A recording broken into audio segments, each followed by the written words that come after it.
obrigado, mas não digo obrigado à reitora, nem à universidade, eu não vou agradecer quando me convidam para trabalhar. Para além de ser já um trabalho, é um desafio para a gestão, digamos assim, de expectativas. Quanto mais a gente leva expectativas, quer com o currículo do orador, quer com todos os cumprimentos que foram feitos ontem, mais a responsabilidade é maior e mais me tirou o sono esta noite, estava à altura das vossas expectativas. Provavelmente não conseguirei, e vocês vão se contentar em ter mesmo esperado desta minha intervenção. Há um autor que eu detesto muito, e sempre que eu posso dizer quanto detesto aquele autor, eu digo, e repito muitas vezes. Não gosto tanto que tenha idolas comigo, que não me tenha ouvido uma ou outra vez dizer a palavra ódio eu não costumo utilizar, mas quando não gosto deste. Esse autor chama-se Cheikh Hamilton. E eu detesto este autor com toda a minha energia. Escreveu um livro tão bom, que devia ter sido eu a escrever aquele.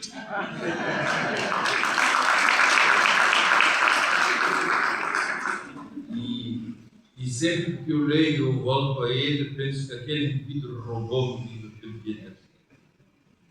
E espero, antes de morrer, conseguir escrever um livro tão bom à altura do século. O livro saiu em 1961, o tema era Aventura Ambígua. Esse livro foi traduzido em muitas línguas, inclusive em português no Brasil, e a gente pode encontrá-lo um bocadinho em todos os lugares das nossas bibliotecas. Ele narra a vida de uma comunidade. Era uma comunidade muito pacata. Vivia da sua própria produção, da agricultura e da pesca. Era já uma comunidade islamizada, tinha valores muito fortes, muito compactos. Havia uma hierarquia na comunidade, os mais velhos, e havia os madotes, os mais respeitados, e havia valores muito fortes, similares e sedimentados naquela comunidade. Um dia, à noite, enquanto todos dormiam, todos descansavam, depois de grandes horas de labor, ouviu-se do porto um estrondo muito forte, um bum. Todos os homens da povoação acordaram, diz o livro, e correram a pegar nas próprias lanças e setas e correram para defender o porto, porque eles entenderam que alguma coisa de grave acabava de acontecer. Os homens, diz o livro, pegaram as setas e correram para o porto, porque para eles, cito, a liberdade era mais importante do que a vida. Vou voltar a repetir, a liberdade era mais importante do que a vida. Quando eles chegam no porto, aliás, antes de chegarem no porto, eles foram derrotados. É que eles tinham lança, eles iam fazer a guerra corpo a corpo e enfrentar os inimigos que acabavam de chegar. Mas aqueles que acabavam de chegar tinham uma tecnologia militar muito mais avançada e disparavam canhões, armas de longe, contra as quais os indígenas, os autóctonos, os dialobês, era assim que se chamava o grupo, não podiam fazer absolutamente nada. Antes de chegarem mesmo ao contacto corpo a corpo, antes de confrontarem-se direto, eles tinham perdido. As armas automáticas, as armas de pólvora eram também fortes, eram também mais sofisticadas e nenhum dialobê conseguiu chegar a um contacto direto, corpo a corpo, a que estavam habituados com a população que acabava de chegar. Os novos chegados, vitoriosos, instalaram-se e começaram a remodelar tudo. Destruíram as velhas casas e construíram casas novas, melhores e mais sofisticadas. Eles mataram muita gente, mas construíram hospitais. E o autor diz que eles sabiam tanto matar quanto curar bem os corpos.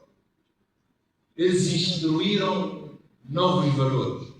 Acabaram com as antigas formas de viver e instalaram novas formas de vida. Os jovens deixaram-se seduzir pelos novos chegados, as meninas começaram a ter namorado, os casamentos começaram a aparecer, alguns jovens começaram a correr atrás, como correm as ONGs, das novas ideologias e teorias que se sabiam. Os mais velhos encontravam-se todos os dias embaixo de uma árvore e falavam entre eles, discutiam entre eles, perguntavam o que é que está-nos a acontecer, como é que fomos derrotados, como é que os nossos valores estão a ser substituídos por outros valores. E não conseguiam chegar a uma conclusão daquilo que deviam fazer, se aderir aos novos valores, se resistir em nome da antiga ordem que se tinha instalado desde a luz. Um dia estavam sentados embaixo da árvore, como todos os dias, e aparece uma senhora. A senhora era filha do, chama-se no livro, a Grande Real, equivalente da filha daquilo que podia ser um recto aqui entre nós. A senhora aproxima-se devagarinho, sem fazer barulho, e ela diz para eles: homens de Arobês, temos que aceitar o facto de que perdemos. Temos que aceitar que perdemos.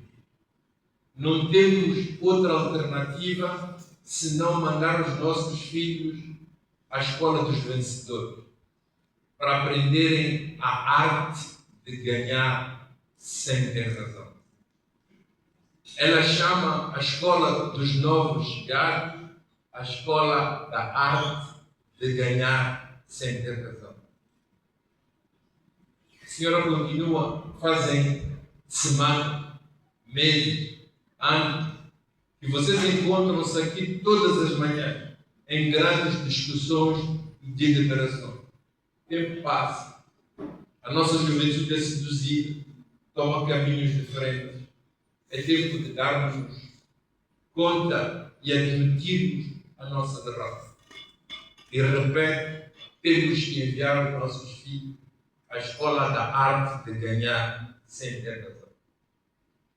Depois de um silêncio tumba que se gerou, depois das palavras da senhora, ela mesmo continua a chorar.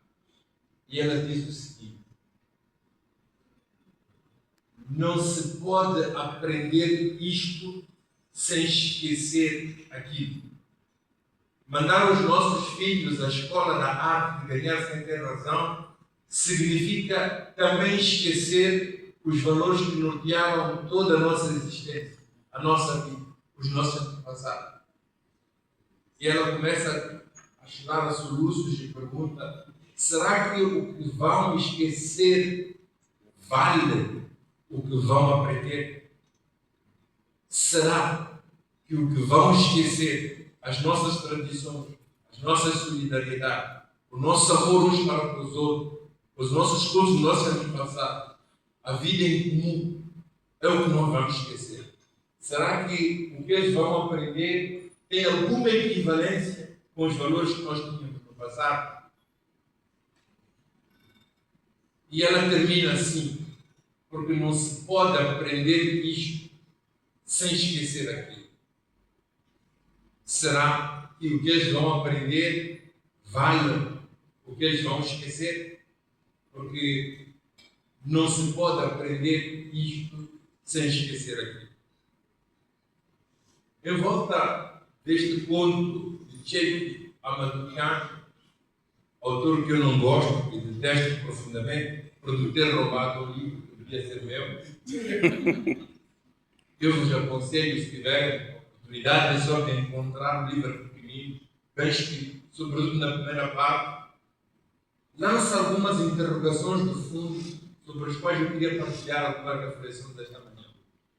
Primeiro, é que a nossa derrota, a derrota de dialogês e de inerência de todos os africanos, é uma derrota de uma discrepância tecnológica. Nós fomos com uma lança para tentar proteger os nossos povos e eles de nós, com armas de fogo, nem nos deixaram aproximar. Mas eles não se limitaram simplesmente a matar-nos e a ocupar as nossas casas. O narrador diz que eles sabem tão bem matar como curar. Eles meteram uma nova ordem, destruindo uma ordem antiga. A primeira discrepância, a primeira diferença, a razão da nossa derrota, da nossa ocupação, é a nossa inferioridade tecnológica.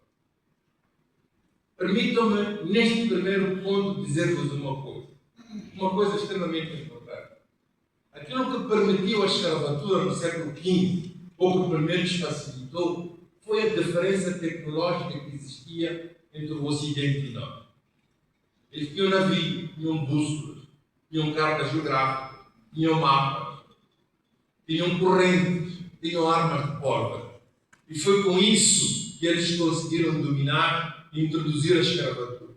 Foi com isso que em 1885, em Berlim, de novo fizeram a divisão do nosso continente e nos submeteram a ele.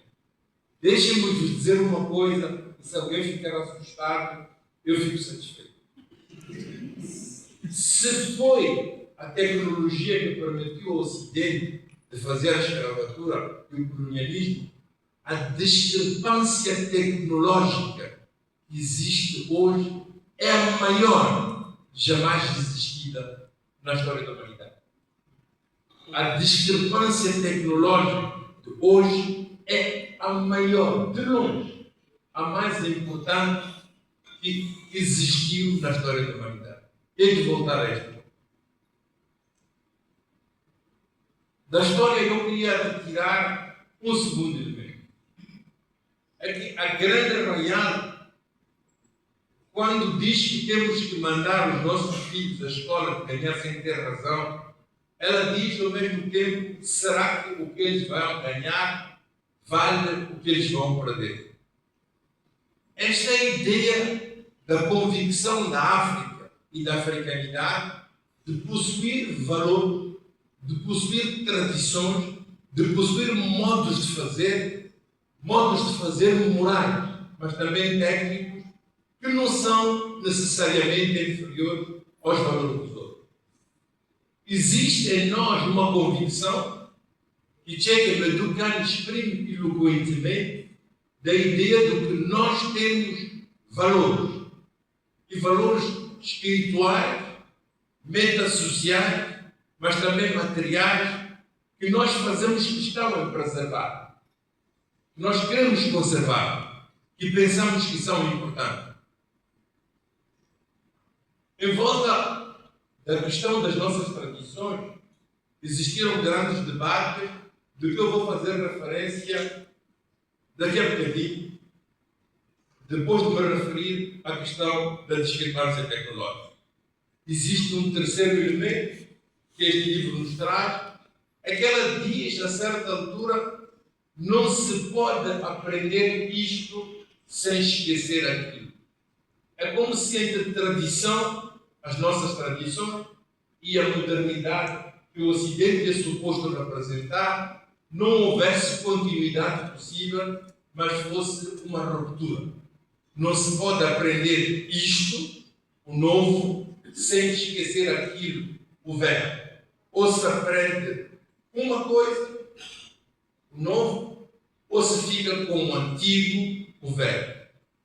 Numa Conferência Nacional de Cultura, realizada há 4 anos em Niassa, eu propus um termo, conceito, que eu chamei de traderno, ou de tradernismo. Traderno, da tradição, o ismo da modernidade, ou do modernismo. Na minha reflexão, parece que não são conceitos que temos necessariamente que opor, mas que eles possam ter uma continuidade. eu vou voltar ao conceito de trader e de tradernismo na segunda parte da minha exposição. Então eu tenho 3 pontos. O primeiro, a discrepância como nunca existiu entre a tradição nossa e a modernidade ocidental. Em segundo lugar, as viagens teóricas que o conceito de tradição teve. E em terceiro lugar, a minha proposta do tradernismo como uma forma de não romper nem criar uma espécie de dicotomia entre estes dois termos. Durante o período da Covid-19, o governo de Moçambique, e o presidente Nyusi muitas vezes em primeira pessoa, vê as televisões incitar-nos a ficarmos em casa e a fazermos distanciamento social para que a doença não contagiasse um número ainda maior de pessoas. Numa das emissões da STV, a STV quis mostrar e demonstrar que a população moçambicana não estava a seguir o distanciamento social. E mostraram um jovem na Zambésia que fazia uma bicicleta táxi. Ele subia numa subida muito íngreme, muito alta, e ele pedalava e tinha atrás dele um casal que tinha 2 crianças. Um pouco como se faz na Zambésia, que a bicicleta é o nosso táxi. A STV olhou para esta imagem, filmou, e o comentário deles era: não há distanciamento social, porque o marido, o casal e as crianças estão abraçados umas com as outras.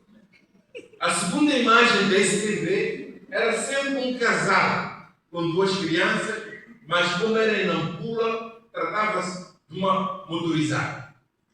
Era uma motorizada, tinha um motor, tinha um casal e tinha 2 crianças. Título embaixo: em Nampula, como na Zambésia, não há distanciamento social. A terceira imagem era da capital do país, muito mais sofisticado, muito mais desenvolvido. Então tinha um My Love, em que estavam todos agarrados uns sobre os outros e havia um menino embaixo da saia de uma senhora. Aquilo era o desenvolvimento no seu expoente mais elevado. O título da STV embaixo é: em Maputo também não há distanciamento social. O telejornal continuou, correu, e no fim do dia mostraram uma pequena companhia aérea inglesa chamada Virgin, que fazia o primeiro voo turístico espacial. O primeiro voo turístico no espaço. Eu fui para a cama e dormi mal. E não estava a perceber o que me incomodava. Aqui, na Zambésia, era uma bicicleta que um jovem tinha que pedalar numa subida íngreme para transportar uma senhora e criança. Os outros iam para o espaço fazer turismo. Nunca houve uma diferença tão grande em nível de tecnologias de desenvolvimento na história da humanidade como aquela que acontece hoje. Amigos, este plástico que vamos dar aqui para beber água, não fomos nós que fizemos. Amigos, este microfone, as cadeiras que vocês estão sentados, as roupas que vocês usam, os vossos sapatos, os vossos telemóveis, o que é que disto tudo foi feito em Moçambique? O que é que nós fazemos? Olhem o que tem em volta de nós. Os plásticos, as cadeiras. O que é que, daquilo que nós necessitamos para a nossa vida cotidiana, nós somos os autores? Vocês sabem, nós vivemos, durante a Covid-19, nós estávamos à espera que nos quisessem oferecer medicamentos para a nossa sobrevivência. Se nós vamos à farmácia e compramos medicamentos, é porque alguém nos quer oferecer. Quando nós comemos, é porque alguém quis exportar produtos para nós. Quando queremos nos vestir, é porque alguém já não queria as calcinhas que tinha, tirou e meteu no mercado e nós compramos.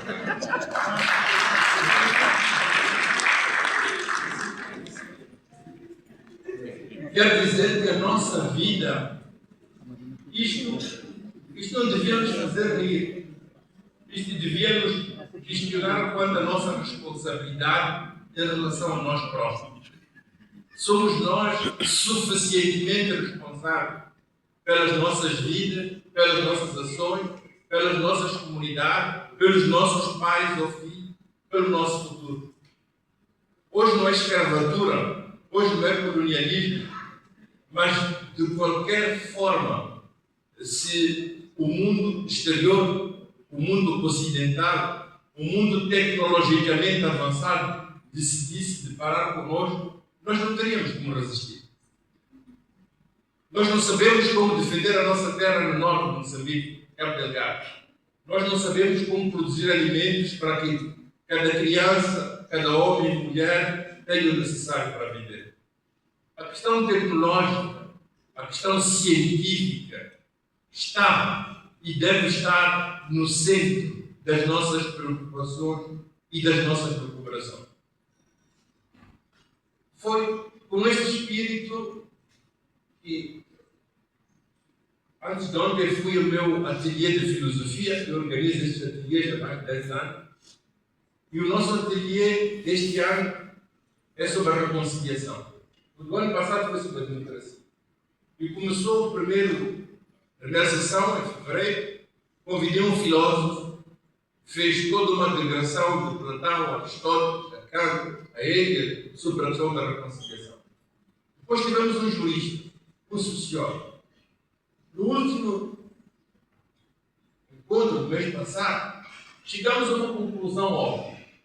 É que, no fundo, a maior diferença de Moçambique, foi o que nós dissemos, não era entre pretos e brancos, muçulmanos e cristãos, entre tribos do norte, do centro e do sul. A maior diferença, é um documento das Nações Unidas do mês passado, é no nível de vida e social dos moçambicanos. O documento que vocês viram passar dizia que 10% dos moçambicanos têm 100% das riquezas do país. Vocês viram isso? Hoje, a diferença económica e social entre aqueles que até podem, a partir de Moçambique, ir passear na Lua e aqueles que não têm o mínimo para poder sobreviver, é a maior discrepância dentro do nosso país. Conseguimos criar oligarquias de gente extremamente rica em detrimento da maioria pobre. Saímos do mês passado com esta convicção. Então decidimos convidar um economista. Chamamos o Sr. Tomás Solimão, a mulher da Ivone Soares, e na quarta-feira, 2 dias atrás, encontramos na Fernando Couto, e ele muito simplesmente disse: nós chegamos em 75, no momento da independência, dissemos que íamos escangalhar o aparelho colonial e tentamos fazer, mas nós não fizemos o mais importante. É que Moçambique é um país que foi construído para ser uma economia de passagem, com os portos do sul, no centro e no norte a servir o internato, a fazer com que as mercadorias saíssem do internato, passassem pelos nossos portos e fossem encaminhados para o exterior. Neste projeto, nós nunca fomos contemplados como pessoas a terem que se desenvolver, a realizar essa felizes. Então ele dizia: esta situação não mudou. Aliás, até melhoramos os nossos portos. Maputo, a estrada está muito boa, que vem da África do Sul até o porto de Maputo. Em Nacala fazemos grandes investimentos, como na Beira. Mas, essencialmente, esta economia é de extroversão. É uma economia que foi feita para que a matéria-prima fosse para o Ocidente e os produtos transformados voltassem para o internato através do nosso porto, beneficiando o mundo exterior e beneficiando, uma vez, os boas, ou se quisermos, os racistas da África do Sul. Ele acaba de falar, está um senhor branco no fundo da sala, o arquiteto levanta a mão e diz assim: não é verdade que nós não tentamos escangalhar o sistema. mas não nos deixaram. A guerra de 16 anos, dizia ele, não foi uma guerra civil, foi uma guerra para escangalhar, ou para impedir toda a possibilidade de escangalhamento que os moçambicanos tinham. Isso foi quarta-feira passada. Eu fiquei parado e eu fiz uma pergunta simplesmente. Agora o que é que fazer? Se quando nós tentamos mudar as condições da nossa existência, alguém está lá para impedir-nos de fazer. Foi a guerra de 16 anos, foi a guerra em Cabo Delgado agora, em parte das manifestações. O que é que temos que fazer? Qual é o desafio que temos pela frente? Porque só conhecendo as relações de força, só conhecendo as problemáticas do fundo, é que as nossas ações podem ter alguma pertinência.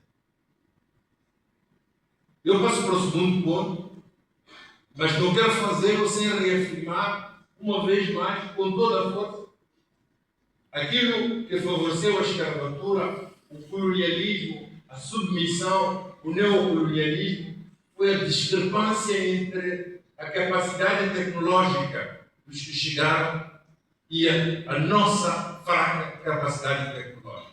E quero insistir nisto.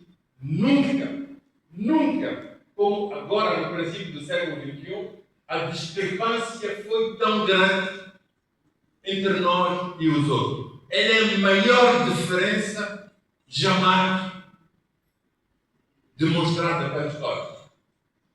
E este é um problema extremamente grave. Quer dizer que a nossa vida, o nosso ser homem, depende da vontade, da determinação, dos campos, dos interesses dos outros. Nós estamos sem nenhuma capacidade, de uma maneira autónoma, de tomar decisões por nós próprios, ou fazê-las valer num campo de competição internacional. Acho que não preciso de fazer nenhum exemplo de detalhe para entendermos não só este fato, mas ao mesmo tempo a sua gravidade. O segundo ponto é a questão das nossas tradições. Nós continuamos amarrados, agarrados, a acreditar nela. Nós continuamos a pensar que as nossas tradições têm valor e têm que ser mantidas.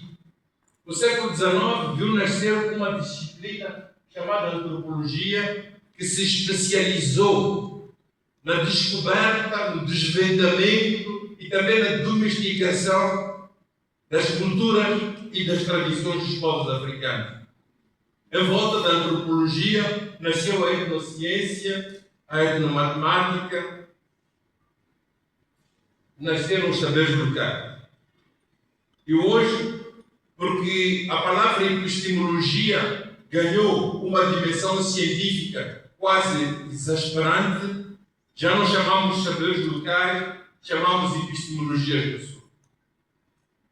Os livros de Boaventura de Sousa Santos, alguns livros muito conhecidos e famosos, parece que descobriram alguma coisa que se chamam epistemologias locais.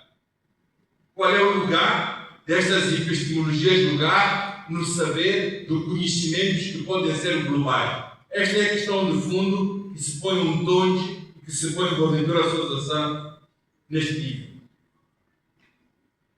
Serão as nossas culturas pertinentes para entrarmos na onda científica de competição na qual estamos necessariamente engajados?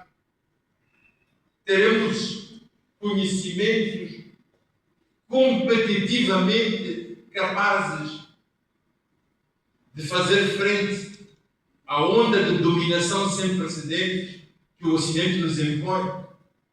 Há uma coisa que o Ocidente nos ensina. A palavra modernidade é moderno aquele que tem capacidade de ter uma avaliação crítica sobre si mesmo. O Ocidente aprende a olhar criticamente para si, para a sua história e para as suas produções científicas.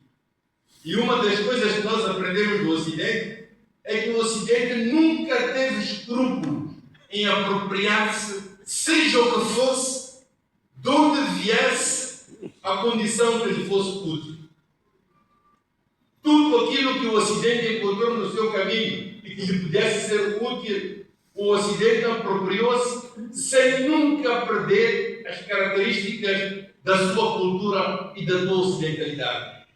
Por isso, nós temos o dever, quando a revista A Presença Africana nasceu em 1958, o primeiro número dizia: nós temos que ter a capacidade de não ter escrúpulos e de lutar por nos apropriarmos de tudo aquilo que nos pode fazer ajudar a crescer e sermos competitivos no mundo em que nós estamos. O grande problema não é saber se as nossas tradições têm valores ou não. É conceber um saber e uma ciência que não parta dos outros em direção às nossas tradições, mas que partam das nossas tradições em direção à nova ciência e à nova tecnologia que pode ser produzida no Ocidente em qualquer parte do mundo. Eu vou contar uma história para ser muito claro naquilo que pretendo dizer. Há 3, 4 anos atrás, nós fomos a Xinjiang. Reitores era o FNI que organizava um grande evento. E foram premiados os moçambicanos que se distinguiram, se destacaram na empreitada de investigação que tinha sido financiada pela União Europeia através do FNI. Foi premiado um jovem de Niassa. Foi aquele que teve o primeiro lugar. Chamaram ao pódio, deram-lhe o prémio. O jovem foi muito aplaudido. O tipo que estava ao meu lado da União Europeia levantou-se e disse: é isto que nós precisamos. Jovens que sejam capazes de fazer projetos, integrar os nossos projetos. Nós vamos continuar a financiar. E o ministro que estava também ao nosso lado olhou para mim e vira-se a mim e diz assim: o professor parece que não está muito satisfeito. Eu fiz uma pergunta só. Senhor Ministro, será que a vocação da nossa ciência... O jovem premiado de Niassa foi premiado porque tinha reintroduzido uma planta no Mediterrâneo que tinha desaparecido há muitos anos. E esse jovem conseguiu reintroduzir no Mediterrâneo. A minha pergunta foi: será que a vocação da nossa universidade, da nossa ciência, é reintroduzir plantas no Mediterrâneo? Será que o nosso objetivo principal, quando fazemos em ciência, é responder às questões dos outros? Quem vai responder aos nossos problemas? O meu grande problema não é a discrepância entre tecnologia e tradição. O meu problema é a partir de onde nós refletimos quando fazemos ciência. Para responder a que problema? Para fazer frente a que dificuldade? Vocês veem, 90% dos projetos financiados pela União Europeia são concebidos pelo que eu vivi na Suíça há 20 anos. E todos os anos o governo suíço saía com uma plataforma, uma pilha de orientações que eram importantes para a Suíça. Era preciso que as universidades investissem 1, 2, 3, 4, 5 coisas. E havia muito dinheiro que chegava. E este dinheiro as universidades usavam para criar relações com os investigadores do Sul. Essas investigações, que depois eram publicadas em revistas dentro da Suíça, eram para responder ao problema da Suíça. Respondiam aos problemas que os suíços tinham. Muitas vezes nós escrevemos artigos e participamos em atos de investigação científica. Nós até ficamos contentes quando publicamos em inglês, com revisões de pares, onde não há nenhum moçambicano que sabe ler isso e que tem acesso a isso. Nós participamos aqui. Aqui eu quero introduzir o conceito de responsabilidade científica. A CODESRIA convocou-nos para uma reunião no Maputo e pediram para falar da liberdade científica. Eu recusei falar da liberdade científica para falar da responsabilidade científica. O que eu quero dizer, meus amigos, é que nós temos uma responsabilidade. Ou a nossa ciência é responsável, ou ela está conectada com os nossos, ou ela está comprometida com Moçambique, com a África, ou vamos ser de novo instrumentos a realizar os desiderados e os objetivos dos outros. Nós temos que ter capacidade de fazer projetos científicos a partir de nós. Mobilizarmos-nos, se é possível mobilizar recursos, mobilizando recursos, mas ter a certeza que o ponto de chegada das investigações que nós fazemos sejamos nós próprios. Nós temos que ter capacidade de definir políticas do ensino superior. Nós temos que ter capacidade de determinar as coisas que vão ajudar a catapultar a nossa população. Não é aceitável que 90% da população de Moçambique tenha 1 ou 2 refeições por dia, quando temos tanto terreno agrário. Não é aceitável que as nossas construções sejam palhotas que nós temos, quando temos tantos arquitetos e tantos engenheiros. O maior exemplo que nós temos é a Faculdade de Agronomia de Eduardo Mondlane. Primeiro formou licenciado, 5 anos. Depois formou mestre, 3 anos. Depois faz doutores, mais 5 anos. Nós nunca vimos uma mandioca, uma maçaroca, que resulta daqueles que fizeram a universidade. Quer dizer que não há compromisso. Não há compromisso. Se vocês soubessem quanto custou a construção da Faculdade de Arquitetura, e vocês vissem o que faz a Faculdade de Arquitetura, só construiu prédios da Júlio Guerreiro, na Avenida Eduardo Mondlane ou na Avenida 4 de Julho. As nossas palhotas continuam iguais, ou até pior. Se não há compromisso entre universidade e comunidades, não há de haver desenvolvimento e não há de haver progresso. É preciso que haja uma política moçambicocentrada, uma política definida por nós, objetivos definidos por nós, que façamos esforço para produzir resultados para as nossas comunidades e para as nossas populações. Eu aproveito que a governadora quis vir para dizer uma coisa que eu já disse, a governadora estava, quando foi a emissão do governo, e voltei a dizer ao presidente Chávez e mandei-lhe uma mensagem muito longa para dizer isto. Eu acredito que nós temos um desafio, a nossa geração que chega ao fim e a geração que quer vir depois, muito ligada à questão da educação, do desenvolvimento e dos saberes locais, e dos valores locais e das crenças locais e da vida das nossas comunidades. Vocês sabem que nós temos 12 milhões de crianças da escola primária ao 12º ano. 12 milhões. Estas 12 milhões de crianças, muitas sentam no chão. Não têm carteira. Estas 12 milhões de crianças caminham 5, 6 quilômetros para chegar à escola sem ter comido nada. E você, por quanto inteligência pode estar a bater, quem tem a barriga vazia compreende pouco. Estas crianças têm professores, muitas vezes, sem a formação pedagógica necessária.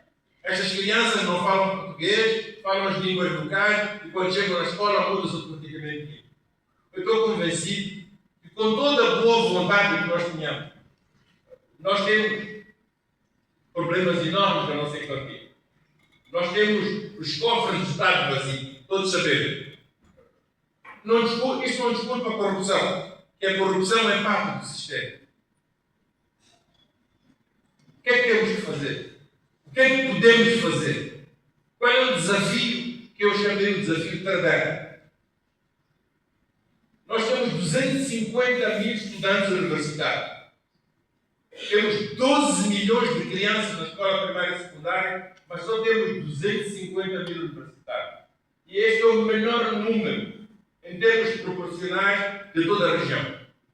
Há poucos moçambicanos na universidade. Isso é um mal, mas também é uma chance. A minha proposta qual é? Depois da independência, tivemos 8 de março. Pegamos na juventude do 8 de março, vossa professora fez parte, vossa reitora, todos nós fizemos parte, fazendo uma coisa ou outra, e esta geração foi capaz de catapultar Moçambique do analfabetismo a um médio nível do conhecimento da alfabetização. Ela manteve o Estado. Ela conseguiu construir o Estado moçambicano. Hoje nós temos 250 mil rapazes e raparigas. 39% estão a viver fora de Moçambique. Os jovens que nós formamos não ficam.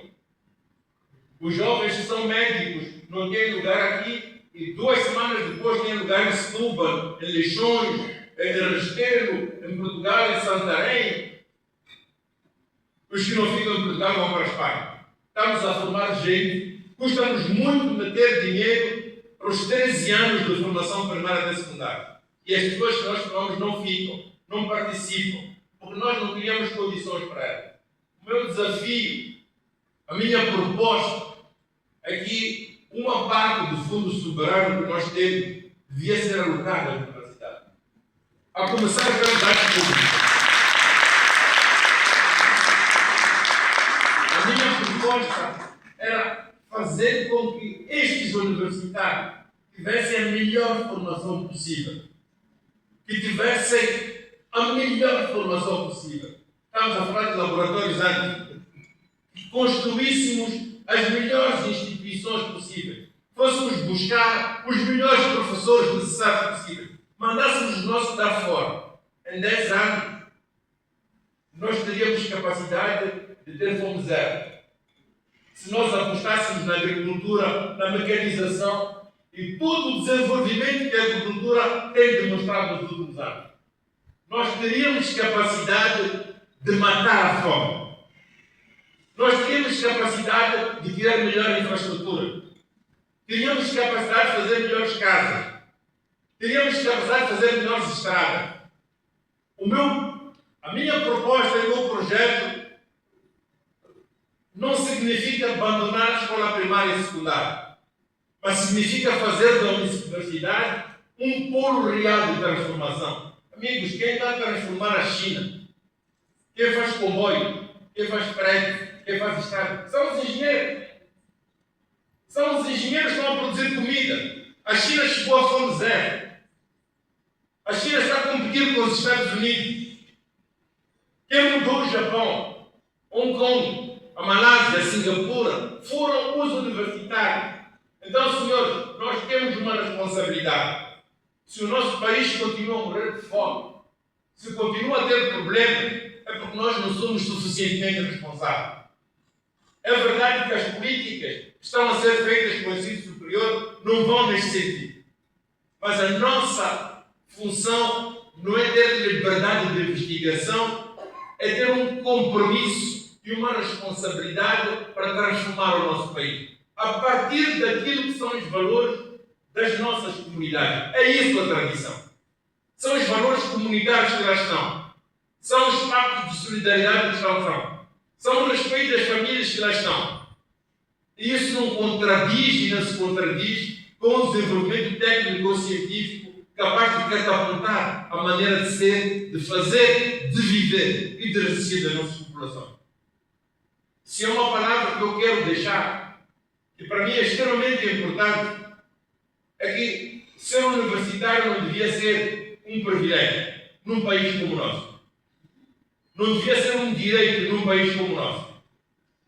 Não devia ser uma liberdade de escolha num país como o nosso. Devia ser uma responsabilidade.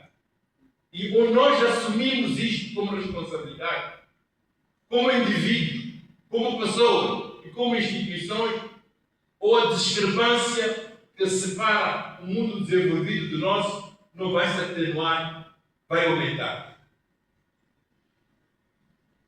Eu acho que não vos meti medo o suficiente. Você, das poucas coisas que o naturalismo de Darwin ensinou e que nós todos aprendemos na evolução das espécies, é que aquelas espécies que se adaptam e continuam para frente. E aquelas espécies, há aquelas espécies e nós somos parte dessas espécies. Há aquelas espécies da qual nós fazemos parte. E se nós não acordarmos o mundo em que nós estamos, Moçambique hoje é o maior alvo das mudanças climáticas, por causa das águas quentes do canal de Moçambique. Aqui os Idais e os Kennedys não estão de passagem. As cidades como Xaixai, cidades como Quilimane, como Beira, aquelas que estão no mesmo nível das águas do mar ou embaixo, estão em risco de desaparecimento. E nós temos que comparar isso. O descongelamento dos glaciares no norte traz a água toda para aqui e vendavais vão continuar a cair. As mudanças sociais que produzem no mundo não vão ficar à nossa espera. Pensem em Darwin. Há aquelas espécies que se adaptam e vão para frente e há aquelas que não se adaptam e desaparecem. Neste momento, o problema de Moçambique não é uma crise histórica existencial. O que está em causa é a nossa própria sobrevivência, existência como povo, como raça e como continente. O que está em causa, se vocês olharem a dinâmica do mundo, tudo acontece como se nós não existíssemos. Tudo faz sem nossa existência. Tudo faz sem que nos pergunte nada. Tudo faz como se nós não contássemos. E quando querem fazer caridade, deixem para aqui para vir distribuir as migalhas que têm, a comida que eu quero ficar fora, a roupa que já não querem vestir. Nós não fazemos parte da vida psicossocial. Então a nossa luta não tem que ser um contra os outros. A nossa luta não tem que ser o grupo A contra o grupo B. Não tem que ser o movimento A ou o partido A contra o grupo B. Ainda menos de uma etnia, uma tribo ou uma região. Onde nós somos capazes de um grande esforço de união e de uma visão compacta em direção a um futuro que nos pode fazer voltar ao palco da história humana, ou o nosso destino será darwinista ou darwiniano. Uma espécie que está para desaparecer. Uma espécie que não consegue prever para si próprio respostas para aquelas coisas que são necessárias para a própria sobrevivência. Senhores, isto não é uma brincadeira. Nunca houve uma discrepância tão grande em termos de saber entre nós e os outros. Nós só vivemos ainda hoje porque os outros querem que a gente viva. Porque dão-nos um pouco de comida, dão um pouco de medicamento. Nós não podemos nos contentar disto. Temos que ir aos nossos cosmos, às nossas cosmogonias tradicionais e buscar os valores de existência e de solidariedade, mas temos que ir buscar na ciência, na tecnologia que avança, sem medo, sem condescendência, mas com um programa centrado sobre nós, para as nossas exigências e necessidades. Tudo o que eu quis dizer foi que a universidade não é um privilégio, não deve ser um privilégio, não é um lugar de exercício das nossas liberdades. A universidade em Moçambique tem que ser uma responsabilidade, tem que ser um compromisso sério. Um compromisso sério com Moçambique e com os moçambicanos todos eles. Porque se nós não tivermos este compromisso forte, volto a repetir, com toda a dor que isto iria engendrar, nós seremos uma raça, uma espécie, um país, um povo em vias de desaparecimento e em vias de extinção. Lutar entre nós e contra nós é fraqueza. Juntar as nossas forças e delimitarmos uma política educativa que façam da universidade o ponto de partida para a transformação e a remissão de Moçambique no ciclo da história, isso é que deve ser entendido como grandeza e como capacidade de inserir-se na dinâmica da história e do mundo. É doloroso, vocês sabem, é doloroso ver o Burkina Faso a montar carro, ver o Senegal a ter satélites que vão para o espaço meteorológico, ver a Tanzânia que tem metros e comboios que vão do sul ao norte, ver a Zâmbia com transportes a serem desenvolvidos e olhar para o nosso país, darmos conta que até na nossa região, até na nossa zona, aqueles que não fazem absolutamente nada. Sabem, às vezes quando eu vejo o Senegal mandou um satélite para o espaço, eu devo ficar contente. Já nem consigo ficar contente. Porque todos os outros melhoram as condições existentes. Nós. O que é que nos falta? Por que somos inferiores aos outros? Por que não somos capazes de escolher, tomar decisões e ir para frente? O que é que nos falta? O que é que nos falta? Rapazes inteligentes, nós temos muito. Raparigas inteligentes, nós temos muito. E somos muito bem capazes para fazer coisas para a agenda dos outros. Não temos uma agenda nossa, uma agenda moçambicana de crescimento, de desenvolvimento. E os nossos filhos são obrigados a emigrar na África do Sul, a emigrar para Portugal, a ser tratados e maltratados como são, quando temos uma terra que nos pode dar muito. Isso não pode mudar se não mudar a universidade, se não mudar o seu popular, as suas exigências. 250 mil pessoas são os universitários que nós temos. Estas 250 mil pessoas deviam ser, ou devia ser confiada a elas, a responsabilidade de catapultar Moçambique para frente. Eu termino voltando a Zambé. Aquele nosso irmão que está a pedalar, que é esse TV, que só viu que não havia distanciamento social. Nós precisamos de pedalar. Nós precisamos de pedalar. Nós precisamos de pedalar muito. Nós precisamos de pedalar com genico. Mas, sobretudo, nós precisamos de pedalar juntos. Obrigado.